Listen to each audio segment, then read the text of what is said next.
A new tone of conciliation from the former leader of Britain's Brexit campaign as he visits Brussels for the first time as the UK's new foreign minister. We have to give effect to the will of the people and leave the European Union, but that in no sense means that we are leaving Europe. Britain has repeatedly said it won't trigger the formal mechanism of separation with the EU until it's good and ready, but the sense of urgency for a trade deal with the EU is mounting.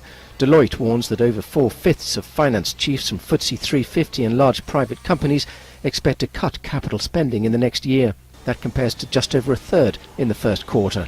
In its report, EY says growth this year will tick down to 1.9% from 2.3%. Next year, it sees just 0.4%. What the Brexit vote does, it accelerates and worsens a trend slowdown that was already in place, and it then puts the UK economy into reverse.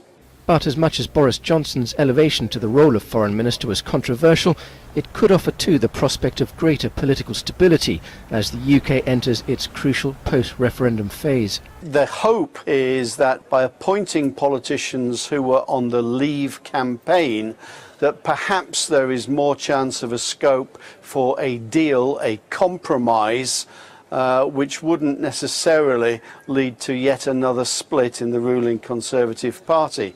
A separate survey from the British Retail Consortium showed the number of shoppers heading to high streets and retail centres also fell, and at the fastest pace in more than 2 years in June, with the weeks around the referendum particularly badly hit.